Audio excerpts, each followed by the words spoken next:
The Obsidian Spire was less of a space station and more of a cosmic middle finger pointed at the void. It was a jagged shard of dark alloy anchored to a wandering asteroid, designed by an architect who clearly believed that comfort was a secondary concern to making inhabitants feel as insignificant as possible. I had spent 3 consecutive months here, and by the end of the first week, I was already convinced that the ventilation system was mocking me. It didn't just circulate air, it exhaled with a rhythmic, asthmatic wheeze that sounded suspiciously like a dragon with a pack-a-day habit. In the long, antiseptic corridors, the lights didn't just shine.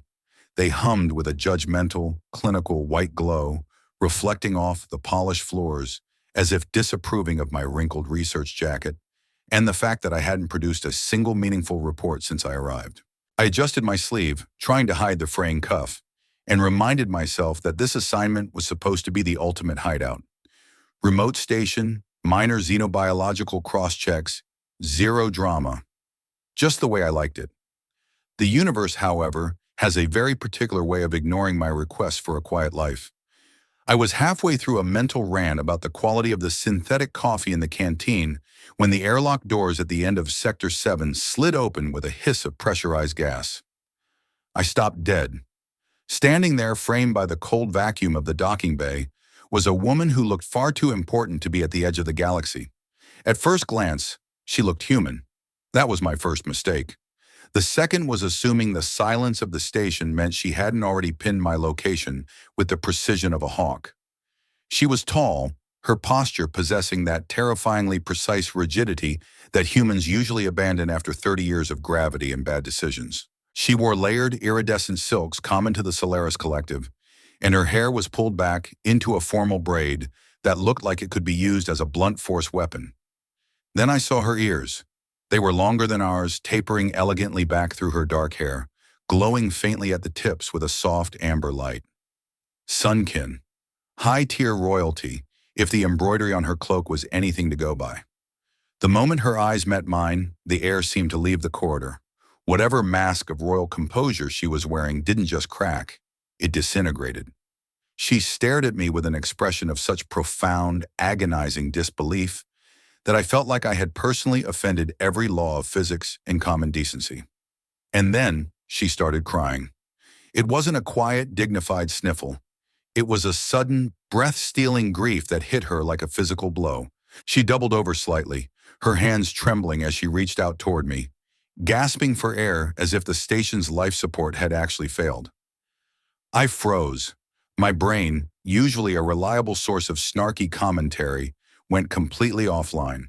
There was no section in the field doctor's handbook for awkward encounters, titled, "What to Do When an Alien Princess Looks at You Like You've Just Risen from the Grave and Murdered Her Childhood Pet."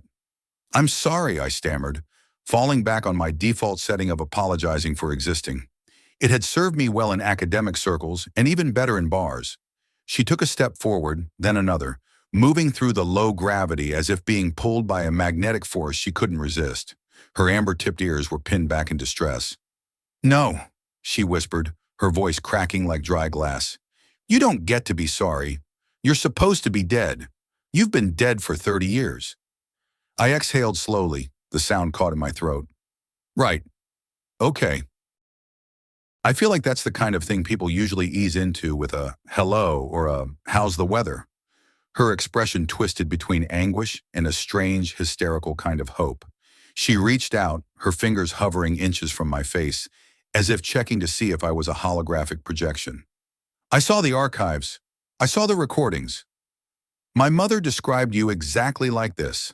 Every detail, the same eyes that look like they've seen too much, and the same ridiculous scar near your chin." I instinctively touched the small, jagged mark on my jawline. "In my defense, I am embarrassed to exist most days. It's a very consistent brand." A broken sound escaped her, half laugh, half sob. She wiped her face with the back of her sleeve, a gesture so human and unroyal that it actually made me feel worse. She straightened her back, trying to reclaim her dignity, though her eyes remained bloodshot and wild. "I am Princess Vespera of House Solaris," she said, her voice regaining some of its steel. "And you are Elias Thorne. The human doctor. The man who stayed behind at the Kairos outpost to stabilize the chronoblight. I winced at the name.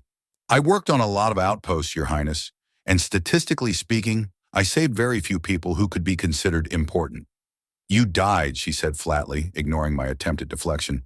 30 years ago. The records state that you refused evacuation when the quarantine failed. You were caught in the containment purge. The entire sector was turned to stardust. Yes, well, I muttered, looking at my boots. The records also say I'm terrible at filing paperwork, so maybe they just assumed I was in the blast zone because I hadn't checked out.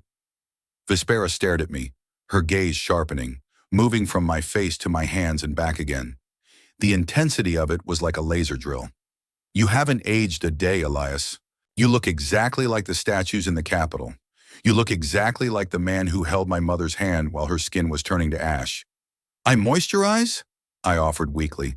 It's a very rigorous 10-step routine. She didn't laugh. She didn't even blink. My mother is old now. By our standards, she is nearing the end of her reign. She has ruled for 3 decades believing the man who saved her gave his life so she could breathe. She searched for you until the search itself became a religious tradition in our system. And now you're standing here in a dusty jacket making jokes. Coping mechanism, I said, my voice dropping an octave. It comes free with the species, along with bad knees and an irrational fear of commitment. Silence settled over us, heavy and charged. Somewhere deep in the station's bowels, a maintenance drone clanged against a pipe. A reminder that the rest of the universe was continuing its indifferent march forward, while my past was currently trying to kidnap my future. Vespera drew a steadying breath, her amber ears glowing brighter with resolve. You're coming with me, Elias. This wasn't a request. I looked at the airlock, then at the crying princess, then back at my half-finished synthetic tea. I considered running, but I was on an asteroid with nowhere to go but the void, and something told me the Sun Kin didn't take kindly to being ditched. Fine, I said, raising my hands in a mock gesture of surrender. But if this turns out to be some elaborate interstellar prank, I'm filing a formal complaint with reality. I'm serious. I'll write a very strongly worded letter. As she led me toward her ship, I couldn't shake the feeling that something fundamental had shifted in the local gravity. I had spent 30 years trying to be a footnote in history, a man who did his job and disappeared quietly into the cracks of the galaxy. Now, because I hadn't disappeared properly, the universe had expectations. And if there was one thing I hated more than mirrors, it was being expected to be a hero. The transport vessel was called the Solstice Blade, and it moved with the kind of gentle arrogance that only technology built with infinite credits could achieve. It didn't just fly, it glided through the vacuum, the stars outside the viewport stretching into neat, luminous lines as the quantum fold engines engaged. I was strapped into a seat that was clearly designed for someone with much longer legs and a more regal spine. I fidgeted anyway, my fingers tapping a nervous rhythm on the armrest. Opposite me, Princess Vespera sat perfectly still, her eyes fixed on my face as if she expected me to dissolve into smoke if she looked away for more than 3 seconds. This is making me exceptionally nervous, I said, breaking the silence. I don't usually get stared at this intensely unless I've accidentally set something on fire in the lab. I am making sure you are real, she replied, her voice low and melodic, though the grief still simmered just beneath the surface. Part of me is convinced this is a fever dream brought on by the thin air of that station. I assure you, if I were a dream, I'd be doing something much more impressive than sitting in a chair that's slightly too small for my frame. I'd at least have a cape or a sandwich. Vespera's mouth twitched, the ghost of a smile appearing for a fraction of a second before vanishing. You look the same. Exactly the same as the medical recordings from the Kairos outbreak. I leaned my head back against the headrest, closing my eyes. You know, when people say that, they usually mean you've aged gracefully. Not that you're a walking, talking violation of biological law. It's a bit of a mood killer. Humans don't age like this, she said, leaning forward. My mother's physicians spent years studying human physiology because of you. They said your species is like a candle, burning bright but fast. You should be gray-haired, wrinkled, or, most likely, dust. We usually fall apart with more enthusiasm, yes, I agreed. We're built for 70 or 80 years of service. And then the warranty expires and the parts start falling off. The internal display of the ship lit up, projecting streams of data in the elegant, flowing script of the Solaris Collective. Vespera gestured, and the symbols shifted, translating into English for my benefit. It was a file. My file. After the plague, she said, her voice softening, my mother ordered a full reconstruction of every event, every patient you treated, every dosage of the stabilizer you administered, every human involved in the evacuation. She spent 50,000 credits just on the forensic digital recovery of your final logs. That sounds expensive, I said, feeling a cold knot form in my stomach. And very unnecessary. I was just a doctor doing a job. You stayed, she corrected sharply. When the evacuation orders were issued by the High Command, you stayed. When the initial treatments failed, you improvised. When the final serum was unstable, you tested it on yourself because there were no more lab animals left alive. I winced, the memory of that night hitting me with the force of a physical blow. The smell of burning ozone, the sound of the infected screaming as their skin aged decades in minutes, the desperate, trembling hands of a young Queen Solara as I pushed her toward the last escape pod. I was young and dumber than I am now, I muttered, and I was out of options. And then you died, she said again, as if the repetition might make the current reality make more sense. The purge hit the station 5 minutes after the last pod launched. There were no life signs. Nothing could have survived that level of thermal radiation.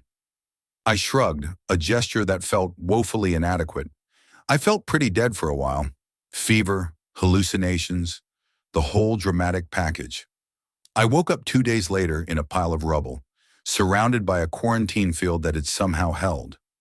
I had a headache that could crack planets, but I was breathing. After that, things just didn't go the way they were supposed to. Vespera watched me, her amber ears flickering with curiosity. You vanished. For 30 years, you lived in the fringe systems under false names. Why? I hid, I said, and even to my own ears, it sounded like a confession, which sounds cowardly, but I prefer the term strategically retired. Humans get suspicious when you don't wrinkle on schedule, Vespera. I stayed in one place for 5 years, and people started asking what kind of vitamins I was taking. 10 years, and the local government started looking at me like I was a piece of tech they wanted to take apart.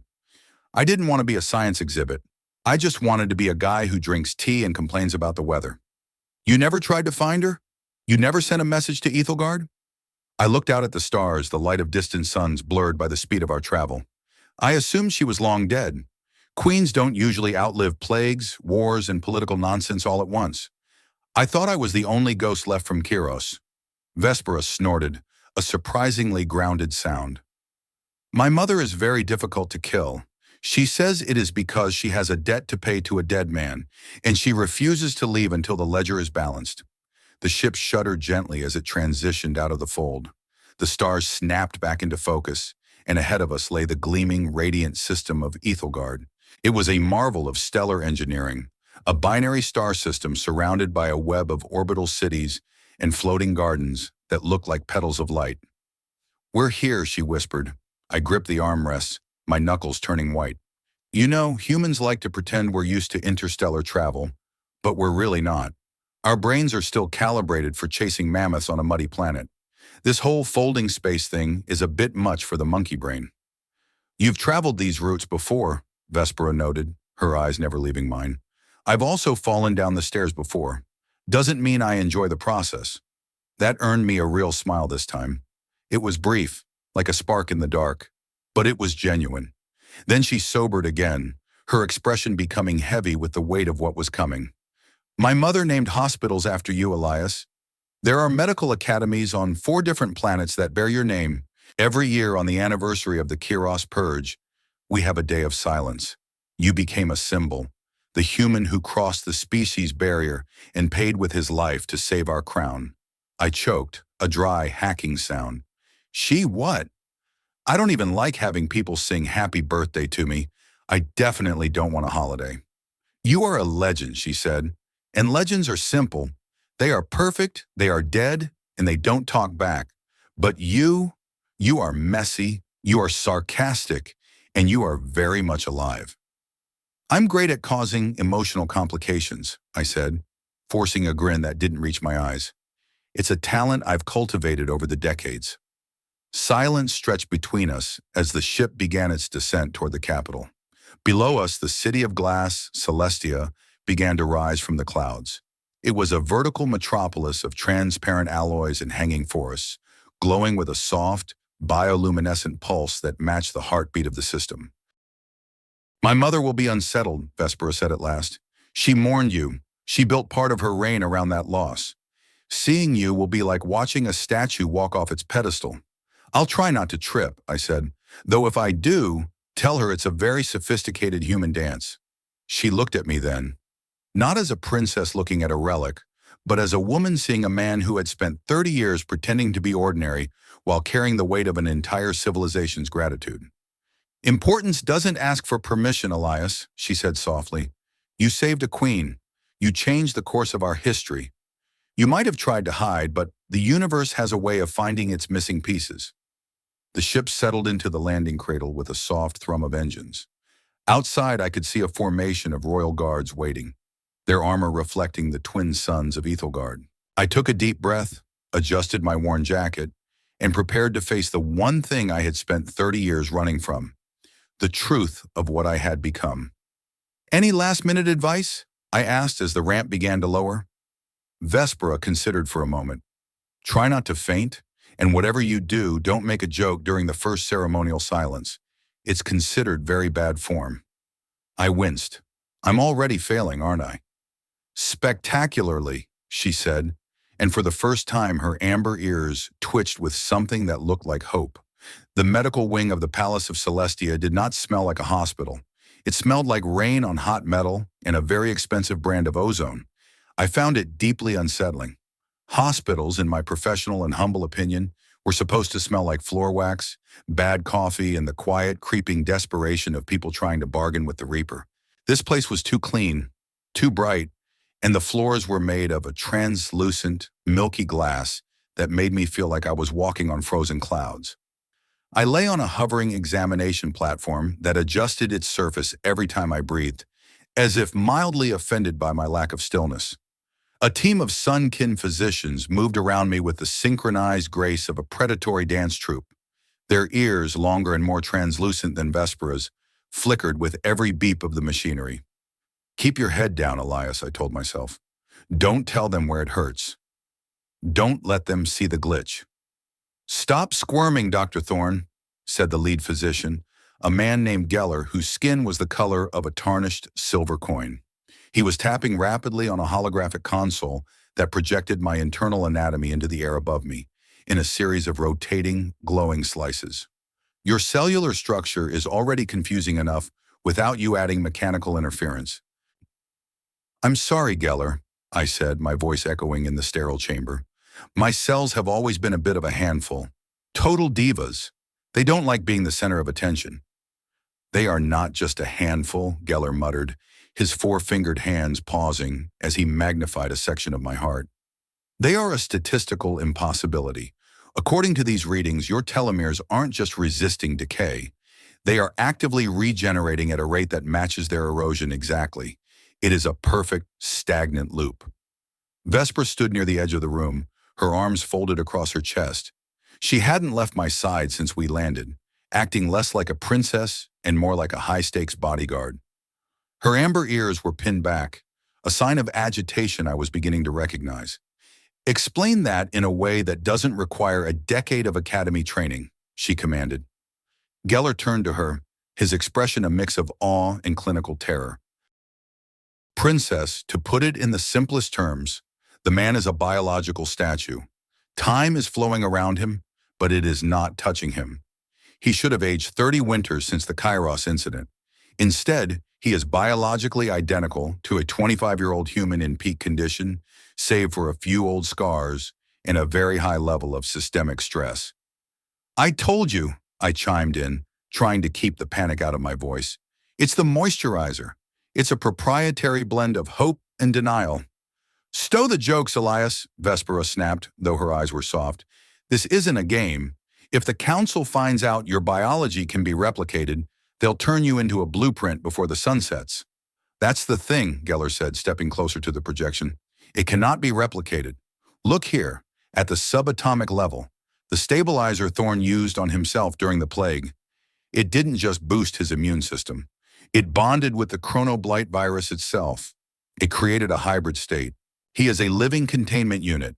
The virus is trying to eat him, and the stabilizer is rebuilding him at the exact same microsecond. A cold shiver raced down my spine.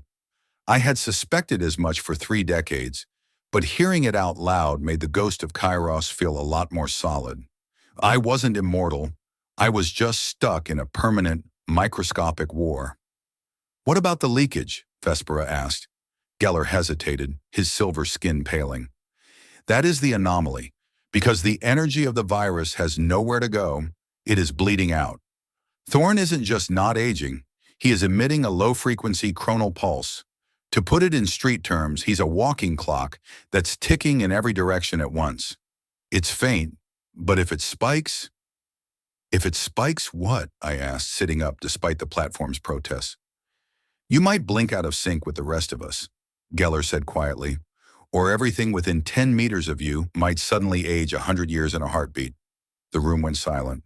Even the machines seemed to hold their breath. I looked at my hands, the same hands that had sewn up 100 soldiers, the same hands that had held the vial of the Kiros serum. They looked ordinary. They didn't look like they could turn a princess into a skeleton just by being in the wrong mood. "So I'm a ticking time bomb," I said, trying to find the humor, but coming up empty. "Literally. That's a bit on the nose, don't you think?"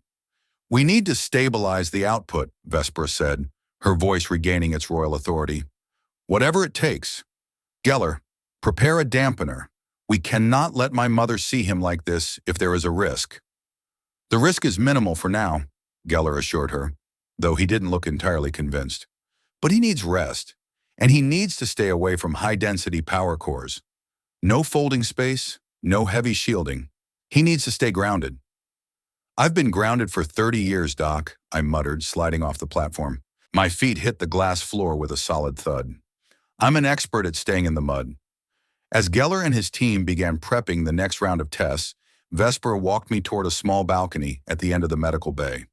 The air out here was fresher, scented with the perfume of the hanging gardens below. Beyond the glass, the city of Celestia sprawled out like a dream of light and water. "You look like you're about to throw up," she said, leaning against the railing.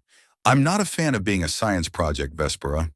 I spent 30 years ghosting the universe specifically to avoid this conversation. I don't want to be an anomaly.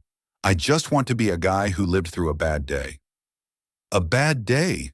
She turned to me, her amber ears glowing with intensity. "Elias, you saved a planet. You saved my mother. You saved the entire lineage of the Solaris Collective. You don't get to be just a guy.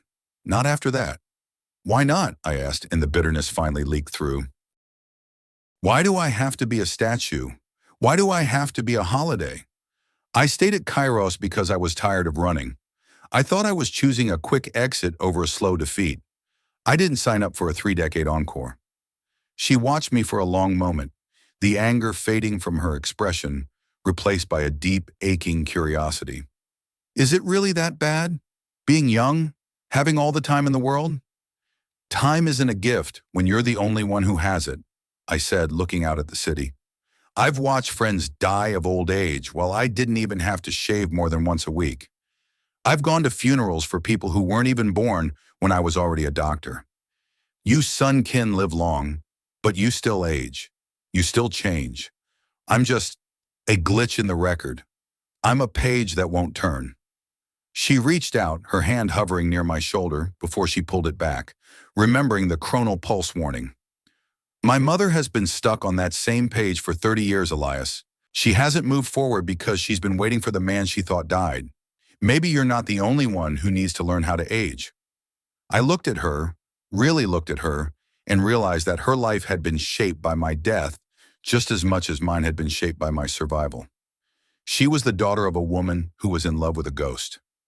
I'm not the hero she remembers, Vespera. I was a cynical, overworked medic who was bad at following orders. If she's looking for a saint, she's going to be disappointed. "She's not looking for a saint," Vespera whispered. "She's looking for the person who held her hand when the world was ending. Everything else is just noise. A chime sounded from inside the medical bay, a low, resonant tone that signaled the end of the hour. Geller emerged from the shadows holding a sleek silver bracelet. The dampener, he said, it will suppress the pulse. It won't cure the condition, but it will make you safe to be around, for a while. I took the bracelet and snapped it around my wrist. It felt cold, a heavy weight that seemed to anchor me to the floor.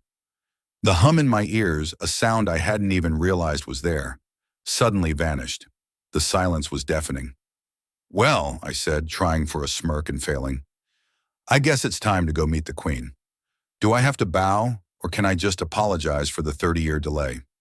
"Don't worry," Vespera said, her voice steady. "I'll be right behind you.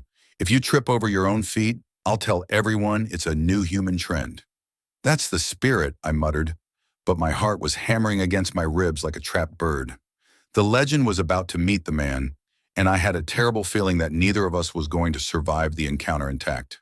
The doors to the inner sanctum were made of living wood, a rare species from the southern continents that pulsed with the rhythm of the planet's magnetic field.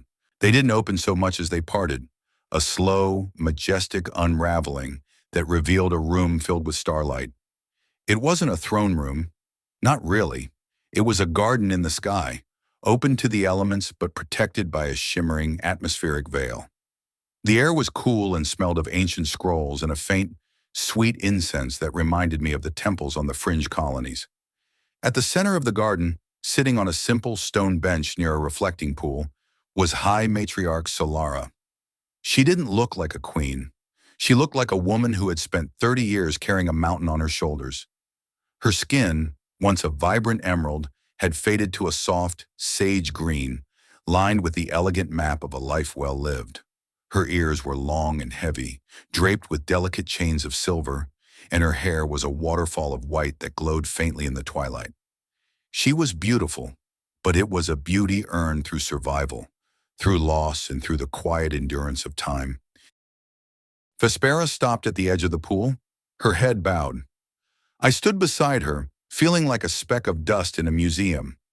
I was wearing a clean tunic they had provided, but I still felt like the same tired doctor from Obsidian. I looked at Solara, and for the first time in 30 years, I felt the full, crushing weight of my own youth. I was a violation of the natural order, a piece of the past that had refused to rot. Solara didn't look up immediately. She was watching a small bioluminescent fish drift through the water of the pool. "I once told a man," she said, her voice a low, melodic rasp that sent a jolt of electricity through my chest, "that the stars were the only thing that never changed. He told me I was wrong. He told me that even the stars were dying, just very slowly, and that we should focus on the things that were burning right now." She looked up then, and the world seemed to tilt. Her eyes were the color of a dying sun, amber and gold, filled with a wisdom that made me feel like a child. When she saw me, her breath hitched, a soft, wounded sound that echoed off the stone walls. "Elias," she whispered. I couldn't move. I couldn't speak. Every sarcastic comment, every witty deflection, every defense mechanism I had built over 3 decades shattered into 1,000 useless pieces. "Hello, Solara," I said, and my voice was barely a ghost. "I'm sorry I'm late. The traffic between here and the void is a nightmare." A small, trembling laugh escaped her. She stood up, her movements slow but dignified, and walked toward me. Each step seemed to bridge a gap of 10,000 days.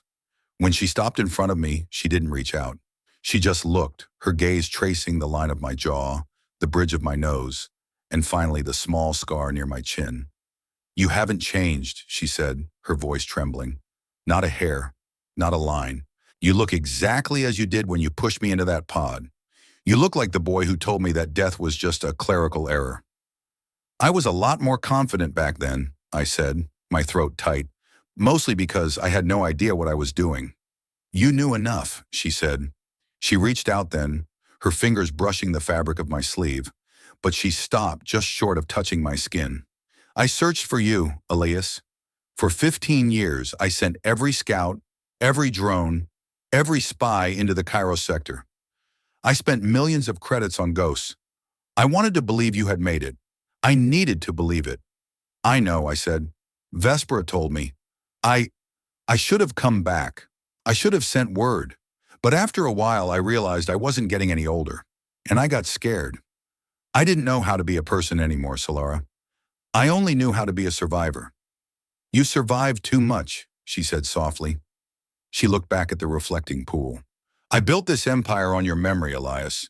I used the story of your sacrifice to unite the warring systems. I told the people that if a human could die for us, we could certainly live for each other.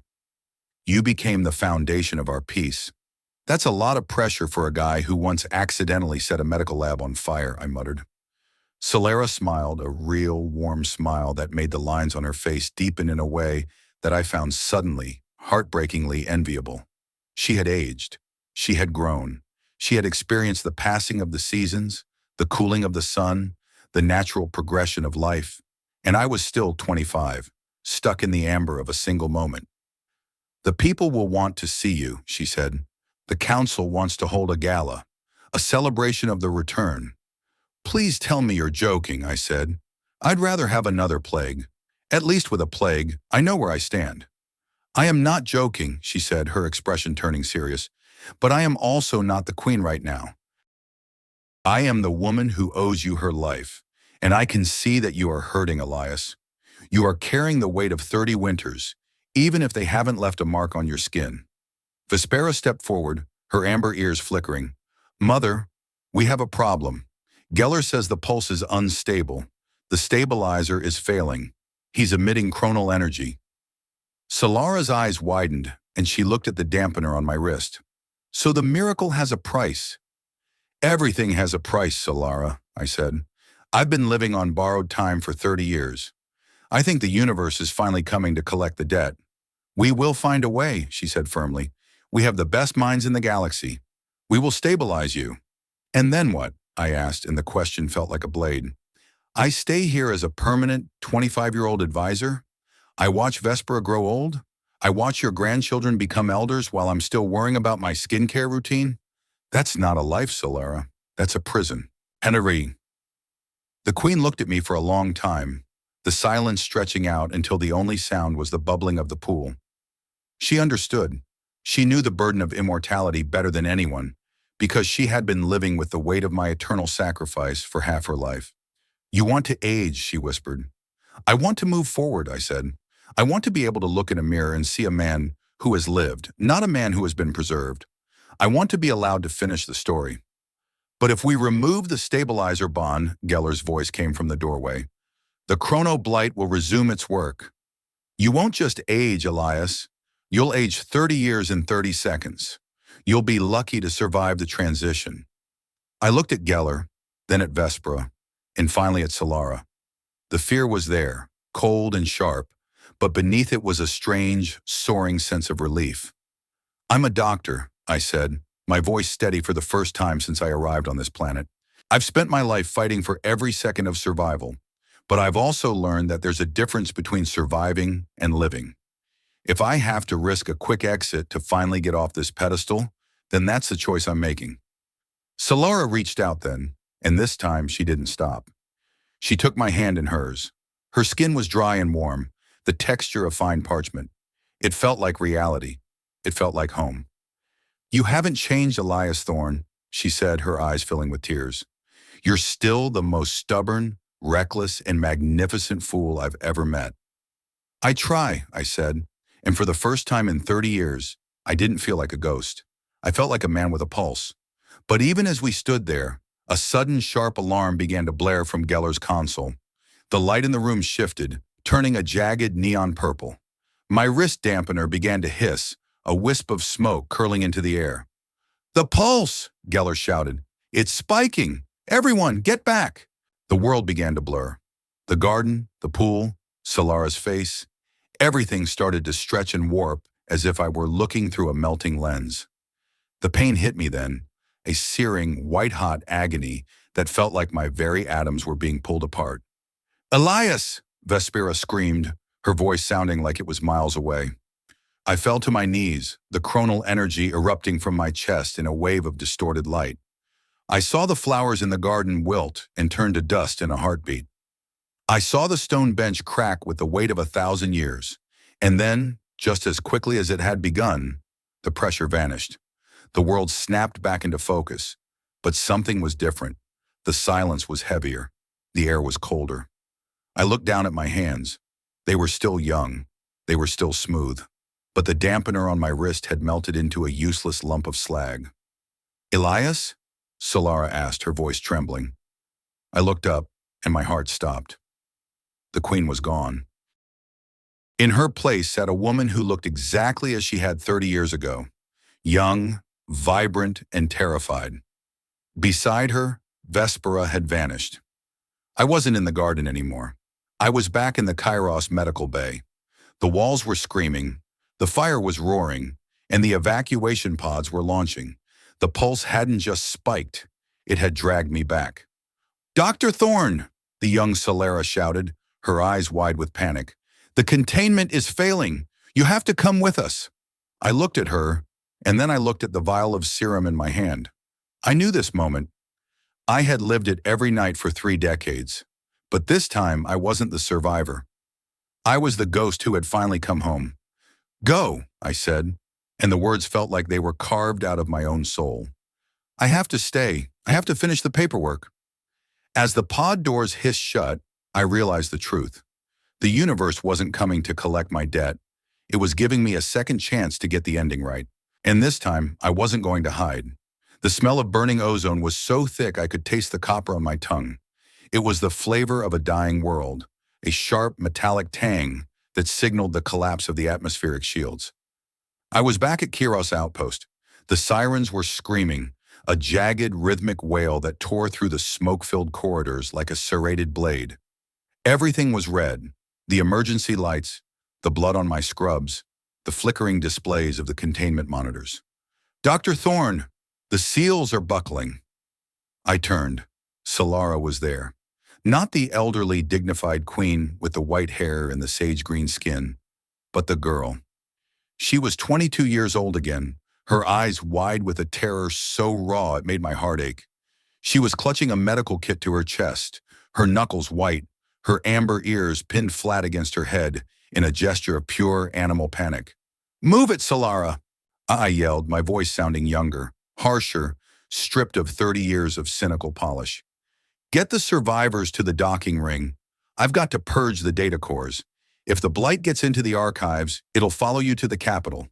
"But the radiation!" she cried, reaching out to grab my arm. "You won't make it to the pod, Elias.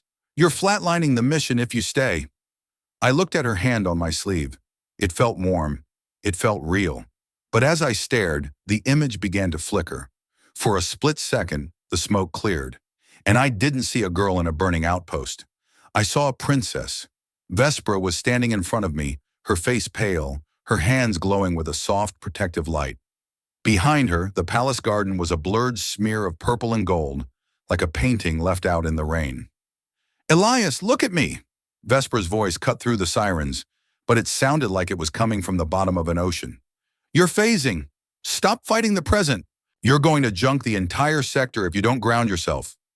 I stumbled, my boots skidding on a floor that was simultaneously slick with blood and smooth as palace glass. I was caught in a chronal fracture, a glitch in the record that was tearing my consciousness into 2 separate timelines. To my left, a bank of medical monitors exploded in a shower of sparks. To my right, a reflecting pool shattered as my leaking energy turned the water to steam. I can't let go," I gasped, falling to my knees. The pain was astronomical. It felt like my nervous system was being used as a guitar string for a giant. "She's still there. I can feel her heart beating. If I leave, she dies." "She's already safe, you idiot," Geller's voice barked from somewhere in the haze. "You're looking at a memory. You're ghosting on us, Thorne. Pull yourself together before you KIA every living soul in this palace." I ignored him. My brain was locked on the girl. Young Solara was sobbing now, the heat from the approaching purge fire turning the air into a shimmering wall of gold. I could feel the Cairo station groaning, the sound of 5,000 tons of alloy preparing to vaporize. This was the moment I had replayed every night for 3 decades, the moment I chose to stay behind. In the memory, I pushed her. I shoved her toward the escape pod with a strength I didn't know I had. "Go! That's an order, Solara." Live for both of us. But in the palace, my hands weren't pushing a girl. They were wrapped around Vespera's throat. I wasn't killing her. I was clinging to her like a drowning man, my chronal pulse surging through her silk robes, the fabric charring wherever my fingers touched. Elias, stop, Vespera whispered, her voice strained. She didn't pull away. She didn't use her sun-kin strength to toss me across the room, though she easily could have. Instead, she reached up and placed her hands over mine, her thumbs stroking the backs of my knuckles. It's over. The fire is out. The debt is paid. Let the boy die so the man can breathe. The humanistic weight of her words hit me harder than the physical agony. I was holding on to Kairos not because I was a hero, but because I was a coward. I was terrified of what happened after the fire. I was scared of a world where I wasn't needed, where I wasn't the man of the hour. I had turned my trauma into a suit of armor, and I had worn it for 30 years until it had grown into my skin. I'm sorry, I choked out, the words tasting like ash. I'm so sorry I stayed. The sirens began to fade. The smell of ozone retreated, replaced by the cool, floral scent of the Aethelgard evening. The red emergency lights flickered and died, leaving only the soft, bioluminescent glow of the garden. I slumped against Vespera, my forehead resting on her shoulder. The chronal pulse subsided, the energy retreating into my chest like a whipped dog. I felt small. I felt exhausted. And for the first time in 30 years, I felt old. You're back, Vespera whispered, her breath warm against my ear. She was trembling, the silk of her robes ruined where my energy had scorched it. You almost crossed the line, Elias. Another 5 seconds and you would have folded the entire wing into a time loop. Is the queen okay? I asked, pulling back slowly. My hands were shaking so badly I had to tuck them into my sleeves. Solara was sitting on the stone bench, her face pale but her gaze steady. She looked at me with a mixture of pity and understanding that made me want to vanish. She had seen it all, the way I had looked at the ghost of her younger self, the way I had fought to stay in the burning past. I am fine, Elias, she said. Her voice regained its regal calm, though there was a new tremor of sorrow in it. But the garden is not, and neither are you. I looked around. The reflecting pool was gone, replaced by a blackened crater. The flowers I had admired earlier were now gray piles of dust. A century of growth had been erased in 3 minutes of my psychic tantrum. I'm a menace, I said, a hollow laugh bubbling up in my throat. Geller was right. You should have kept me in a cage on the fringe. I'm just a walking reminder of everything that went wrong. No, Solara said, standing up and walking toward me. She didn't stop until she was inches away, ignoring Vespera's protective stance. You're a man who has forgotten how to live in the present because he is too busy apologizing for the past. You think your immortality is a curse, Elias, but the real curse is your refusal to forgive yourself for surviving. I stayed for you, I reminded her, the old resentment flickering in my chest. I gave up my life so you could have yours. And what did you do with that sacrifice? And she asked, her amber eyes flashing. You spent 30 years hiding in the dark, treating minor infections on backwater rocks, waiting for a clock that won't tick. You didn't give me your life, Elias. You threw it away and expected me to carry the burden of the waste. I recoiled as if she had slapped me. The hero narrative I had lived by, the noble sacrifice, the lonely vigil, was being stripped away, revealing the ugly, jagged truth beneath. I hadn't been noble. I had been stagnant. We need to go to the sublevels, Geller said, appearing from the shadows of the doorway. He looked like he had aged 10 years just watching the display. The dampener is slagged. We have to hook you up to the palace's main power sink to drain the excess charge, or the next spike will be your last, and probably ours too. Vespera took my arm, her grip firm. Come on, Elias, move it. We don't have all night. As we walked through the silent corridors toward the heart of the palace, I looked at the statues of myself that lined the halls. They looked so brave, so certain, so dead. I realized then that I hated them. I hated the boy who stayed behind. I hated the martyr. I wanted to be the man who was terrified, the man who was bleeding, the man who was currently walking toward a machine that might kill him. because at least that man was moving. "Hey, Vespera," I said, my voice cracking. "Yeah? If I don't make it through the sink, tell your mother I'm sorry for the robes. They were really nice." She looked at me, her amber ears twitching in a way that might have been a smile if the situation wasn't so dire. "Shut up and keep walking, Thorn. You're not getting out of this that easily." The sub-levels of the Palace of Celestia were a far cry from the airy gardens and crystal spires of the upper tiers. This was the gut of the empire, a place of massive, humming conduits, thrumming gravity wells, and the deep, rhythmic throb of the planetary core. It smelled of industrial lubricant and ancient stone. Geller led us into a chamber that looked like it had been designed by an engineer with a fetish for lightning. Huge copper-wound coils rose from the floor like the ribs of a giant, and at the center stood a platform surrounded by a cage of shimmering energy.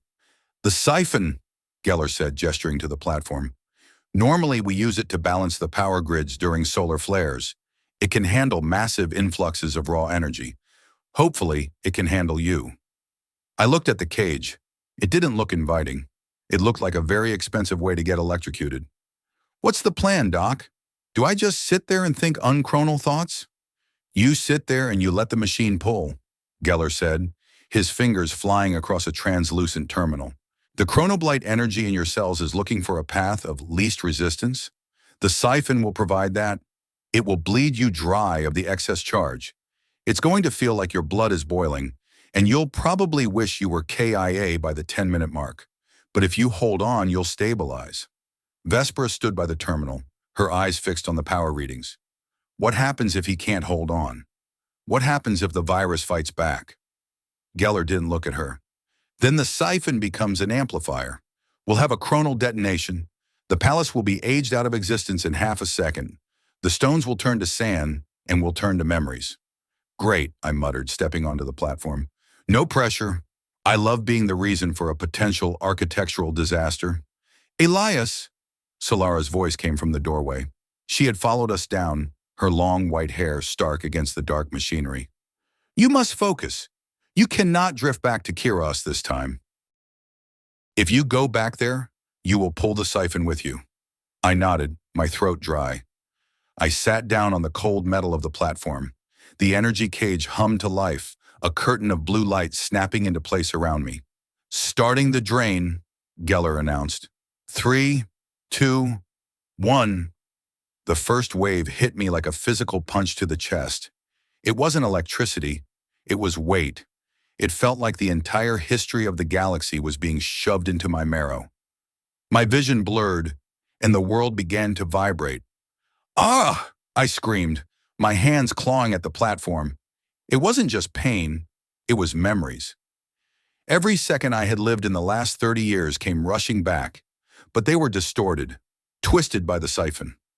I saw the faces of the people I had treated in the fringe colonies, the miners with lung rot, the refugees with radiation burns, the children who had looked at me like I was a god because I didn't get sick. I saw the way I had looked at them, not with compassion but with a distance. I had been a ghost among the living, a man who wouldn't let himself care, because caring meant acknowledging that they would die and I would stay. "It's too much," I gasped, the blue light of the siphon turning a jagged, angry violet. I can't hold it all." "Stay with us, Elias." Vespera's voice was a scream in the distance. "Don't look at the dead. Look at me." I tried, I really tried, but the machine was bearing my soul, and all I could see were the cracks. I saw the night I had decided to stop using my real name. I saw the way I had abandoned a woman who loved me on a moon called Xylon because she had noticed a gray hair in her own reflection, and I was still 25. I had been a coward. I had been a parasite, feeding on the gratitude of others while giving nothing of my true self in return. And then, the smoke returned. "Dr. Thorne, the pods are leaving." I was back. Kairos again. The fire was at the door. Young Solara was screaming, but this time something was different. I looked at the girl, and instead of pushing her away, I saw the truth. I had stayed behind because I wanted to be the one who didn't have to face the aftermath. I wanted to be the one who ended while everything was still noble. The hero was just a man who didn't want to do the hard work of living. No, I whispered, the word echoing in the burning corridor and the palace sublevel simultaneously. I'm not staying this time. In the vision, I grabbed young Solara's hand. I didn't push her. I pulled her. We're going together. Both of us. Move it. The data, she cried. The archives. Junk the archives, I roared. They're just records. They're not people. We're people and we're leaving.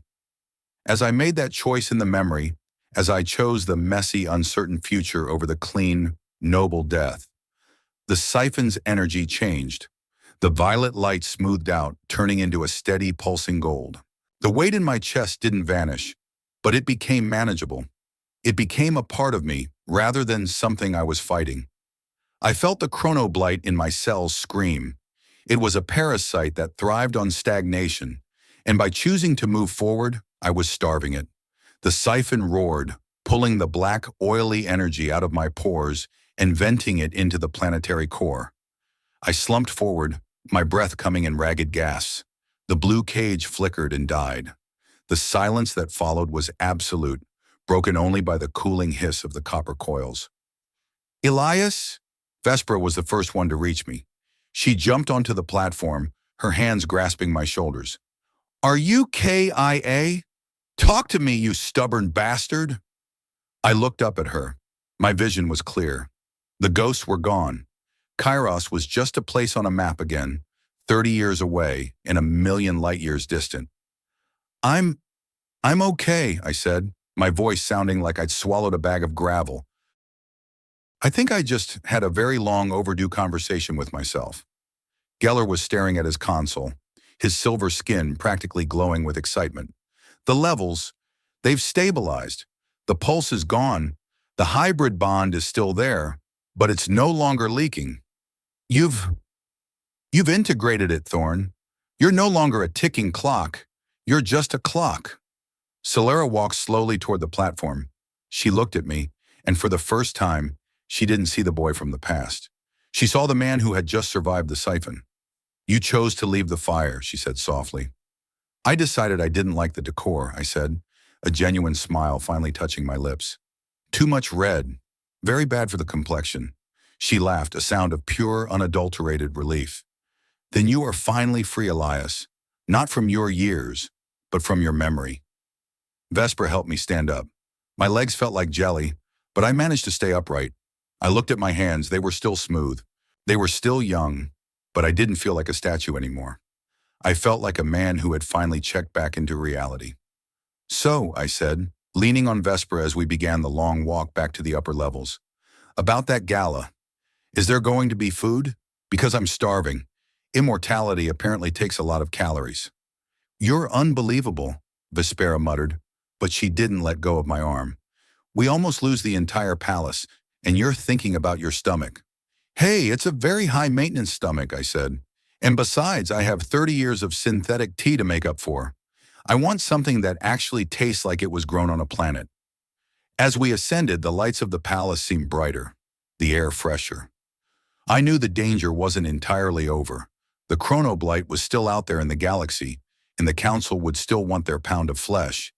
But for the first time since I woke up on Kairos, I wasn't afraid of what the next hour would bring.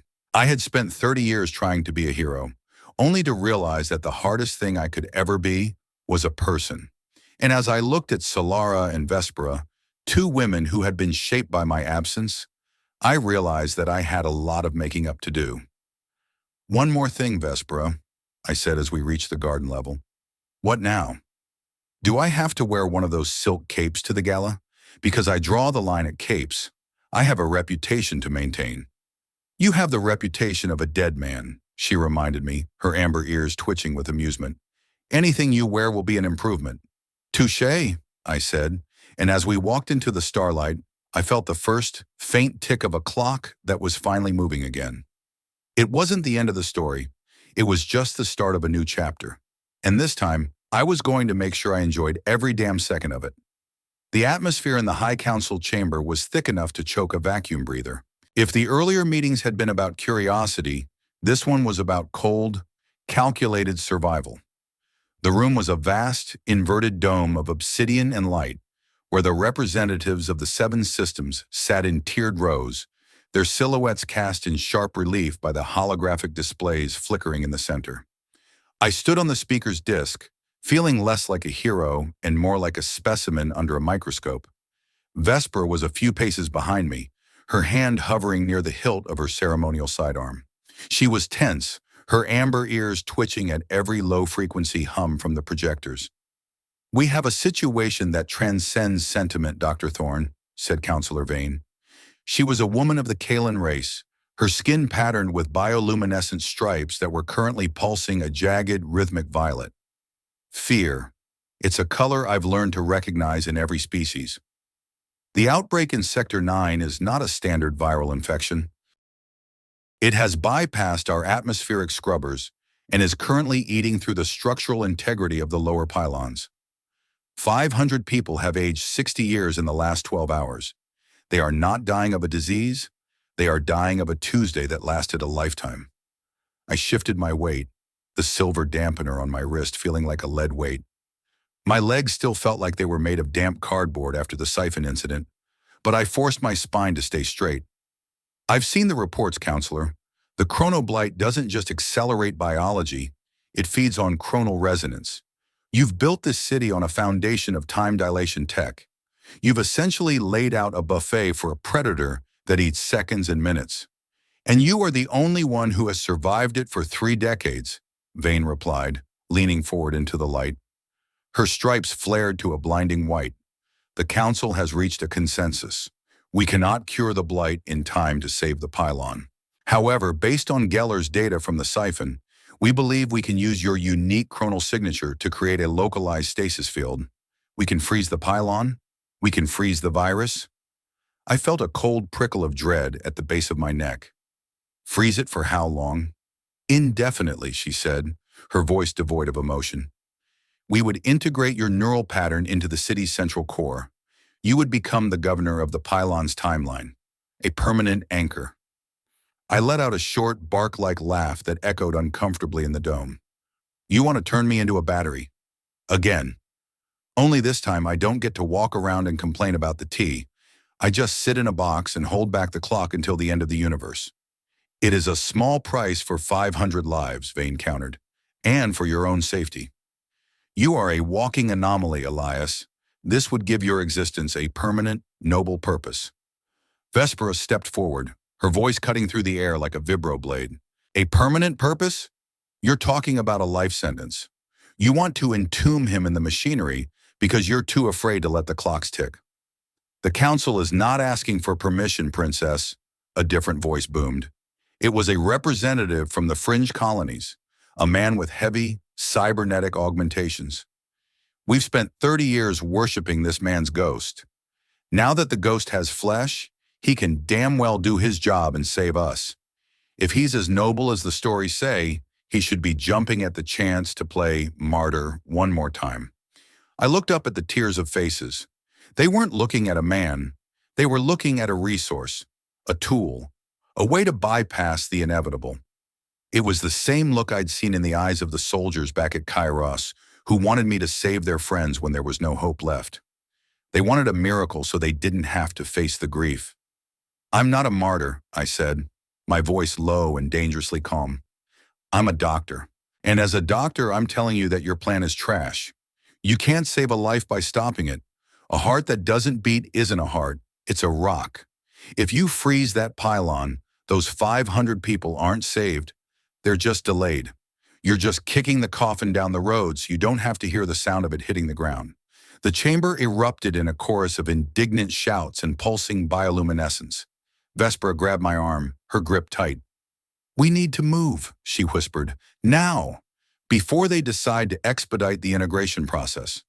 We didn't run exactly. Running implies a lack of dignity that Vespera wouldn't tolerate. We walked with purpose, moving through the back corridors of the palace toward the lift that led to the neural archives. I could hear the heavy boots of the palace guards echoing in the distance. The Council wasn't going to let their miracle walk out the door. "Elias, where are we going?" Vespera asked as the lift hummed to life, plunging us deep into the sublevels. "To the heart of the problem," I said. If the blight is eating the pylons, it's because it's looking for the highest concentration of chronal memory, the archives. That's where every citizen's life log is stored. 30 years of every sunkin's joys, sorrows, and boring afternoons. It's a concentrated battery of human and alien experience. It's the biggest signal in the system. You think it's a lure? I think it's the source, I said. We've been treating the blight like a virus, but it behaves like a hungry ghost. It doesn't want to kill us. It wants to be us. It's trying to catch up on all the time it doesn't have. The lift doors hissed open, revealing the entrance to the digital cathedral. It was a space that defied conventional geometry. Miles of glowing fiber optic pillars rose into a pitch-black void, each one representing a generation of Solaris history. The air was frigid, the cooling systems working overtime to keep the massive servers from melting down. "Wait," Vespera said, stopping me at the threshold. "If you do this, if you go in there and confront the blight at the source, Geller's dampener might not hold. You could be KIA before you even reach the central hub." "Then I'll be the most energetic corpse in history," I said, trying to find my smirk and finally succeeding. "Look, Vespera, all my life I've been trying to keep things from breaking. My patience, my station, my own damn skin. I thought that was the goal. But look at this place. Look at these pillars. They're beautiful, sure, but they're static. They're memories of lives that have already happened. The council wants to turn the whole city into this, a big glowing museum where nothing ever changes and nothing ever dies." She looked at the pillars, her amber ears flickering with a sad, soft light. "My mother lives here," she whispered, "not in the palace. She lives in these logs.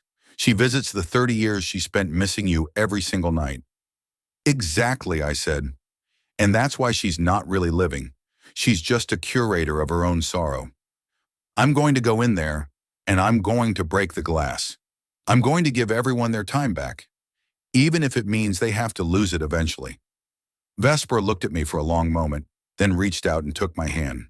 Her fingers were cold from the archive air, but her grip was firm. "Then I'm coming with you. If we're going to junk the museum, I want to be the one who swings the first hammer." I grinned, a real sharp feeling of life surging through me. "Now that's the spirit. Let's go see if we can give the universe a heart attack." The deeper we went into the archives, the more the reality of the situation began to fray at the edges. The light from the fiber optic pillars was no longer a steady glow. It was flickering, a jagged staccato pulse that made my eyes ache. The air tasted like static and burnt copper.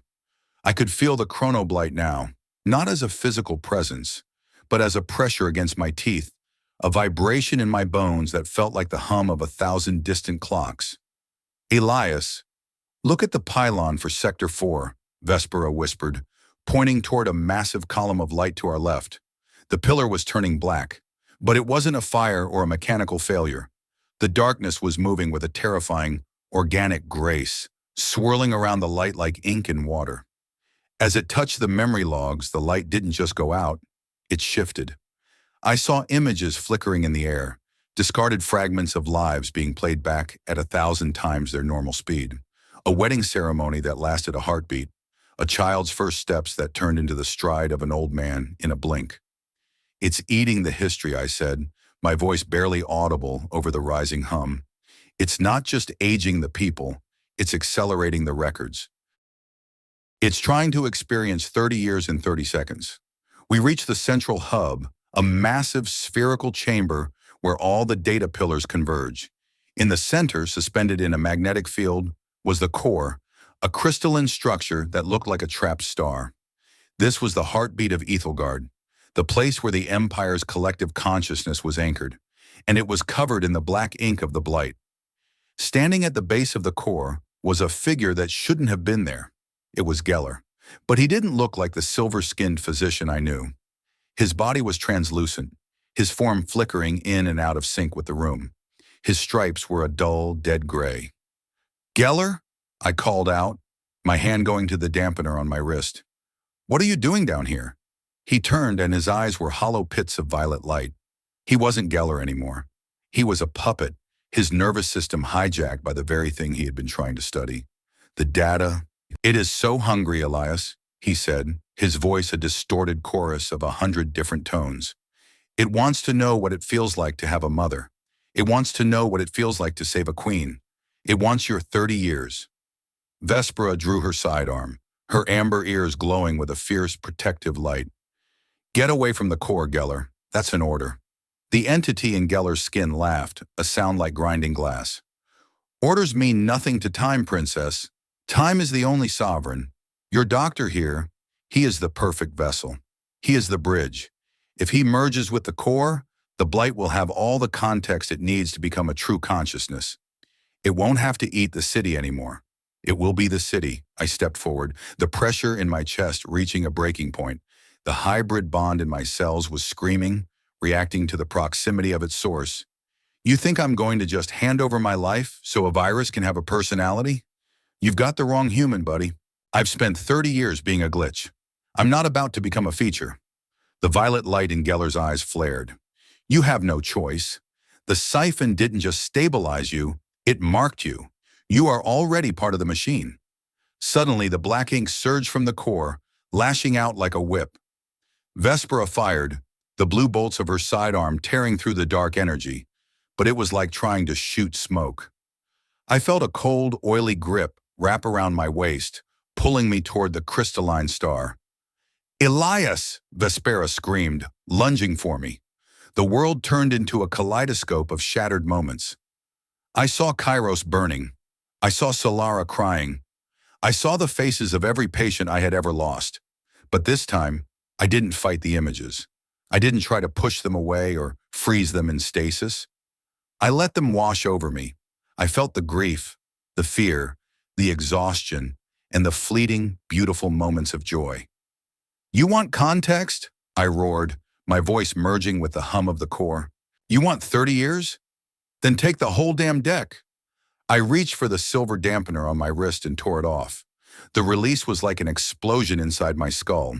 Without the dampener, the chronal energy I had been hoarding for 3 decades erupted from my cells in a blinding wave of golden light. It wasn't the jagged, destructive energy of the blight. It was something else. Something raw, human, and messy. It was the energy of a man who had finally decided that surviving was less important than being. The golden wave hit the core, clashing with the violet darkness of the blight. The archive shook, the fiber optic pillars vibrating so hard that some of them began to shatter, raining shards of glass down like glowing snow. I felt my heart hammering, each beat sounding like a drum in the silence of the void. I was aging. I could feel it. A dull ache in my joints that I hadn't felt since I was 25, a stiffness in my neck, a slight blurring of my vision. It was the most wonderful feeling I had ever known. I was finally gloriously moving again. The blight shrieked, a sound that resonated in my very soul. It couldn't handle the influx of genuine, unfiltered time. It wanted a clean record, a perfect loop. It couldn't digest the chaos of a human life that wasn't afraid to end. The black ink began to boil, turning into white vapor that dissipated into the cooling vents. Geller's form collapsed, the violet light fading from his eyes as he slumped to the floor, unconscious but alive. The core pulsed once, a deep, resonant gold, and then settled into a steady, soft light. The pressure vanished. The hum died down to a whisper. I fell to my knees, gasping for air that felt thicker, sweeter, and more real than anything I had breathed in 30 years. My hands were shaking, and when I looked down at them, I saw it. A tiny, faint line around my knuckles. A wrinkle. A badge of honor. Elias? Vespera was there, her hands on my face, her eyes wide with a mixture of terror and wonder. Are you still with us? I looked at her and managed a weak, lopsided grin. I'm here, Vespera, and I think I've got a bit of a backache. It's fantastic. She let out a sob that was mostly a laugh, pulling me into a hug that smelled like ozone and hope. You did it, you crazy human. You junked the whole archive. Not the whole thing, I said, leaning my head against her shoulder. Just the parts that were stuck. As we sat there in the wreckage of the digital cathedral, I looked up at the light of the core. It wasn't a star anymore. It was just a machine, holding the stories of a people who would now have to learn how to make new memories instead of just replaying the old ones. The doors at the far end of the chamber hissed open. Queen Solara stood there, her white hair disheveled, her emerald skin glowing in the fading light. She looked at the shattered glass, then at the core, and finally at me. She didn't say anything at first. She just walked over and sat down on the floor beside us, her regal dignity forgotten in the face of the truth. She reached out and touched the new wrinkle on my hand, her fingers trembling. "You look," she whispered, her eyes filling with tears. "Like a man who's been through a lot of Tuesdays," I said. She smiled, and for the first time in 30 years, the USO was gone from her expression. She looked at the daughter she had raised in the shadow of a ghost, and then she looked at me. "I think," Solara said softly, "that it is time we all learned how to be old." I nodded, feeling a deep, profound peace settle over me. The council would still be angry, the city would still have its scars, and the chronoblight might one day return. But as I sat there in the cooling dark, I realized that for the first time in my life, I wasn't worried about the next 30 years. I was just happy to be alive for this one. We stood up together, the queen, the princess, and the doctor who was finally allowing himself to die. As we walked out of the archive, the first light of a new dawn was beginning to filter through the atmospheric shields of Celestia. It wasn't a perfect golden light. No, it was a bit messy, a bit blurred, and absolutely undeniably beautiful. "So," I said, leaning on Vespera as we stepped into the lift, "does this mean I get a discount at the palace pharmacy? I think I'm going to need some aspirin." "You're terrible, Elias," Vespera said, but she didn't let go of my arm. "I know," I said, "and I wouldn't have it any other way." As the lift ascended toward the light, I closed my eyes and listened to the sound of the city waking up. It was a chaotic, noisy, wonderful sound. It was the sound of a world that was finally, after 30 years, moving again. And I was right there in the middle of it, ticking away like every other beautiful, fragile thing in the universe. The price of memory was high, but the price of living was even higher. And for the first time, I felt like I could finally afford the bill. The silence that followed the collapse of the digital cathedral was not peaceful. It was a heavy, suffocating thing, thick with the scent of burnt electronics and the ozone of shattered reality. The glowing fiber optic pillars, once the proud repositories of 1,000 years of history, lay in jagged heaps of glass that looked like fallen stars.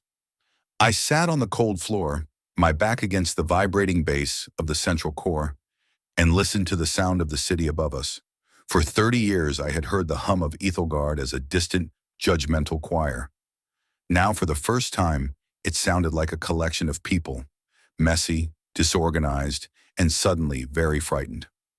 "Elias, talk to me," Vespera said. She was kneeling in front of me, her hands hovering near my face.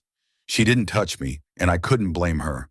I could still feel the phantom heat of the chronal discharge dancing under my skin. I probably looked like I'd been through a trash compactor and come out the wrong way. "I'm still here," I croaked. My voice sounded deeper, raspier. It felt like I had swallowed a handful of gravel. "I think I'm just catching up." Geller groaned from a few meters away, his silver skin looking dull and bruised. The violet light had completely vanished from his eyes, replaced by a confused, human-like disorientation. He pushed himself up onto his elbows, staring at the wreckage of the archives with a look of pure clinical heartbreak. "The data," he whispered. "The logs. They're gone. All those memories. 30,000 years of sun-kin history vanished into the cooling vents." "Not vanished, Geller," I said, leaning my head back against the core. "Just released. They're not in the machines anymore. They're back where they belong, in the past." The doors to the archive chamber hissed open, and the sound of heavy boots echoed across the glass. A squad of palace guards, their armor gleaming in the dim emergency lighting, fanned out across the room. At their center was Counselor Vane, her bioluminescent stripes pulsing a frantic, angry crimson. She looked at the destroyed pillars, then at me, and I could see the exact moment her political career flashed before her eyes. "What have you done?" she shrieked, her voice echoing in the hollow space. "You've destroyed the heritage of our species. You've blinded us." I managed a weak, lopsided grin. I didn't destroy it, Vane. I just stopped you from eating it. The blight was your own nostalgia turned into a parasite. You kept hoarding time, kept trying to live in the yesterday, and eventually the universe got hungry. Arrest him, Vane screamed, pointing a trembling finger at me. Arrest them all. The guards hesitated. They looked at Vespera, who was slowly standing up, her hand resting on her sidearm. Then they looked at Queen Solara, who was still sitting on the floor beside me, her emerald skin glowing with a soft, calm light that seemed to fill the room. Stow it, Vane, Solara said. Her voice wasn't loud, but it carried the weight of 30 years of ruling. The guards stopped in their tracks. The counselor's stripes flickered with uncertainty. The queen stood up, her movements slow and deliberate. She didn't look like a monarch in that moment. She looked like a survivor. She walked over to the nearest pile of shattered glass and picked up a single, glowing shard. We have spent 3 decades worshiping a man who was forced to be a ghost, Solara said, looking at the council members who were now crowding into the doorway. We built this empire on the idea that sacrifice is a permanent state. We were wrong. Elias Thorne didn't stay behind to become a statue. He stayed behind to give us a chance to grow old, and we have been very, very bad at it. She turned to me, her amber eyes soft with a grief that was finally, after all this time, moving toward peace. The archives were a prison, she continued, for me and for all of you. We kept looking back at what we lost, and we forgot to look at what we have. Today the records are gone, but we are still here. We are breathing. We are aging. And that is the only miracle we ever truly needed. Vane looked like she wanted to argue, but the air had gone out of her. The other counselors were silent, looking at the queen in the ruined cathedral with a mixture of terror and a strange, dawning relief. The blight was gone, but so was the safety of the known past. They were standing on the edge of a future that hadn't been written yet, and for a species that obsessed over history, that was the most terrifying thing imaginable. Geller crawled over to me, his breath hitching. Elias, I need to check your vitals. The discharge, the amount of energy you vented, your cellular structure should be a mess of snafus right now. I let him take my wrist. His fingers were shaking, but his touch was professional. He pulled out a small handheld scanner and ran it over my chest. He stared at the display for a long time, his ears twitching in a rhythmic, agitated pattern. Well, I asked, am I going to explode? Or am I just going to have a very impressive headache for the next 20 years? Geller looked up, and for the first time, his silver skin showed a genuine, unrecorded emotion. It was wonder. The hybrid bond is stable, he said, but the frozen state is gone. Your cells are metabolizing at a normal human rate. In fact, they're slightly accelerated as they compensate for the 30 years of stagnation. Elias, you're aging, right now, at a rate of about 1 day per hour. It'll settle down in a week or so, but for now, you're catching up. I looked at my hands. They didn't feel different, but the knowledge that my clock was finally ticking again made the air in the room feel lighter. I wasn't a glitch anymore. I was a man with an expiration date. Fantastic, I said, leaning on Vespera as I stood up. Does this mean I can finally get a gray hair? I've always wanted to look distinguished. Being 25 forever is a bit exhausting. It makes it very hard to get people to take your advice seriously. Vespera laughed, a short, sharp sound that was mostly a sob. You're an idiot, Thorne. A complete and utter gearhead. I know, I said, pulling her into a messy, uncoordinated hug, but I'm a gearhead who is finally moving in the right direction. The guards lowered their weapons. Solara walked toward the lift, her head held high, gesturing for us to follow. The council parted for her like a wave, their faces a blur of confusion and newfound respect. As we ascended back toward the upper levels of the palace, I looked through the transparent walls of the lift. Below us, the city of Celestia was dark. The power had flickered out across half the system when the archives went down. But as I watched, small lights began to appear in the residential districts, not the artificial bioluminescent glow of the government buildings, but the warm flickering yellow of handheld lanterns and emergency candles. People were coming out onto their balconies. They were talking to their neighbors. They were looking at the stars, not because they were checking the chronal alignment, but because they were just looking. The legend of Elias Thorne was dead. The saint of Kairos had been replaced by a tired man in a dirty jacket who was currently leaning on a princess because his knees hurt. And as the lift carried us toward the dawn, I realized that this was the most important thing I had ever done. I hadn't saved their lives this time. I had saved their ability to lose them. The immediate aftermath was a whirlwind of medical checks, political maneuvering, and a lot of very confusing tea. But as the first sun of Aethelgard began to rise over the glass spires, I found myself sitting on the same balcony where I had first met Solara after my return. The air was cool and crisp, carrying the scent of the garden that I had accidentally vaporized. Solara was there, sitting on the stone bench. She looked older than she had the night before. The stress of the climax had etched new lines around her eyes, and her white hair seemed to have lost some of its artificial glow. She looked beautiful. She looked real. "We have a lot of work to do, Elias," she said, watching the horizon. "The council is in a state of total panic. The people are asking questions we don't have the answers to yet." "I know," I said, taking a sip of my tea. It actually tasted like citrus this time. Not regret, just citrus. "They're going to want to know what happened to their history," she said. "They're going to want to know why the man who was supposed to be their savior destroyed their past." "Then tell them the truth," I said. "Tell them that their history wasn't gone. It was just stowed away in a box, and the box was starting to rot. Tell them that a story is only worth telling if it has an ending." She looked at me, a soft smile touching her lips. "And what about your ending, Elias? What are you going to do now that you're allowed to have one?" I looked at my hands, tracing the faint, new wrinkles around my knuckles. "I think I'm going to take a long walk, Solara. I want to see the fringe colonies. I want to see the places where things are still messy and broken. I want to be a doctor who actually sees his patients grow old." She nodded, her amber ears flickering. "I would like that. For you. I'll send postcards, I promised. Very slow ones."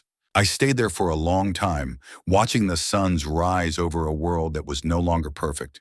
It was a terrifying, beautiful mess, and for the first time in 30 years, I was part of it. I wasn't a spectator anymore.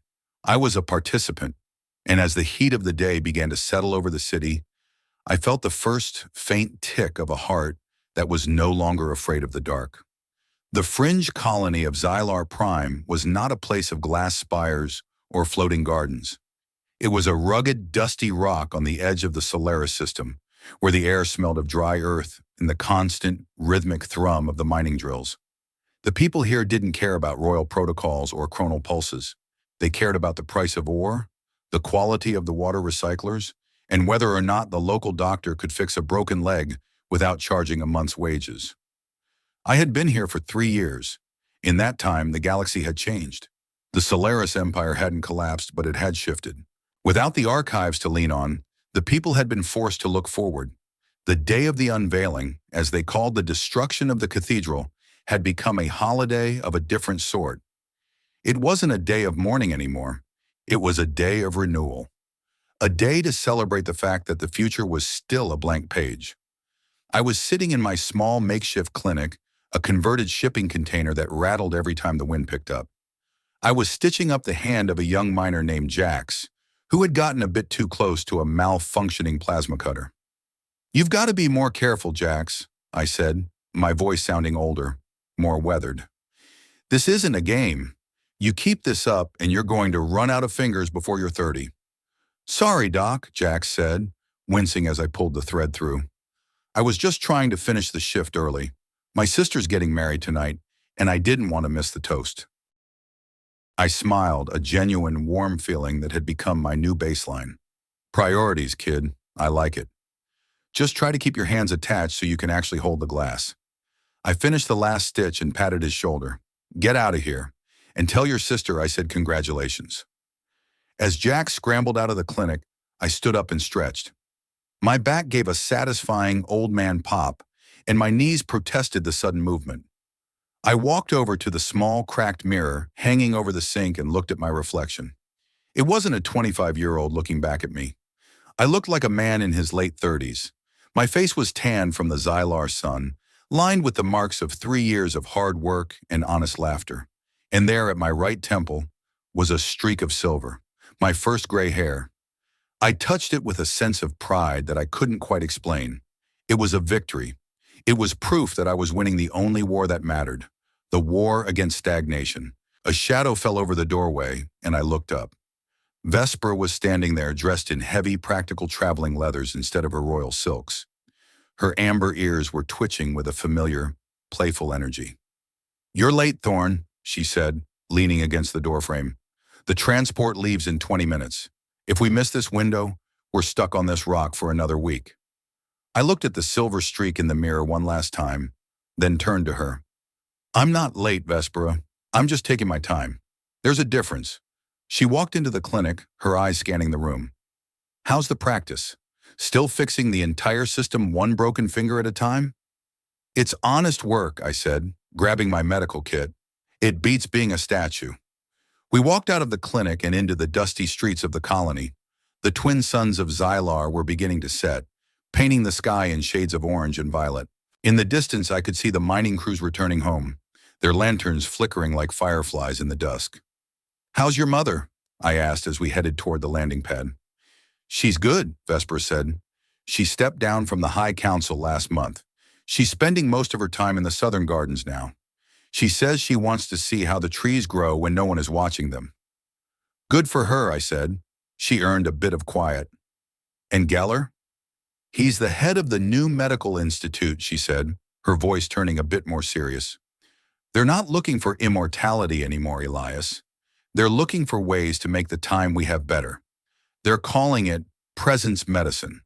It's a bit of a snooty name, but the results are good." I chuckled. Presence medicine. I like it. It's better than ghosting your way through the galaxy. We reached the landing pad where a small, battered scout ship was waiting. It wasn't the Solstice Blade, but it was fast and it had a decent tea maker. As the ramp lowered, I stopped and looked back at the colony one last time. I had spent 30 years trying to be a footnote in history, a man who did his job and disappeared quietly. I had thought that by refusing to age, I was preserving the best version of myself. But I was wrong. The best version of myself wasn't the one that stayed the same. It was the one that was willing to change, to break, and to grow old. I remembered the night at Kiros, the heat of the purge fire, and the terror in young Solara's eyes. I realized now that the fire hadn't been an ending. It had been an invitation to step out of the myth and into the reality. It had taken me 30 years to accept it, but I was finally here. I looked at Vespera, who was waiting for me at the top of the ramp. She looked at me not as a legend or a savior, but as a friend, a partner. A man who was finally gloriously moving at the same speed as the rest of the universe. "Ready?" she asked, her amber ears glowing softly in the twilight. "Ready," I said. As the ship lifted off, carrying us toward the next star system and the next set of questions, I felt a deep, profound sense of peace. I didn't know how much time I had left. I didn't know if my hair would turn completely white in 10 years or 20. And for the first time in my life, I realized that I didn't need to know. I spent 30 years carrying my past like it was a holy relic, only to realize it was actually a prison cell. I thought that by holding on to the man I used to be, I was honoring the people I had lost. But you can't honor the dead by refusing to live. You honor them by taking the breath they gave you and using it to do something new. Humanity isn't defined by how long we last, or by the stories people tell about us after we're gone. It's defined by the choices we make in the messy, unscripted seconds between the heartbeats. It's the willingness to walk into a future we can't control, with people we aren't sure we deserve, and trusting that the journey itself is the only destination that matters.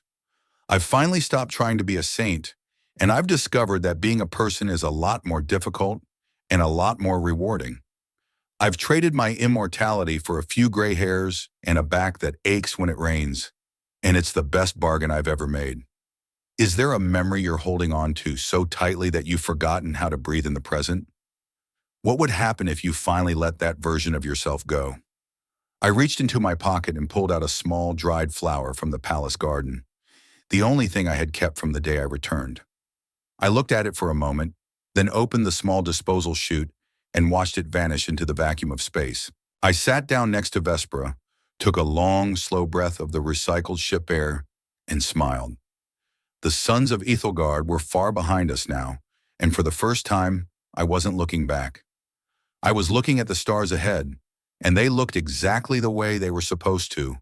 Beautiful, distant, and beautifully, perfectly temporary.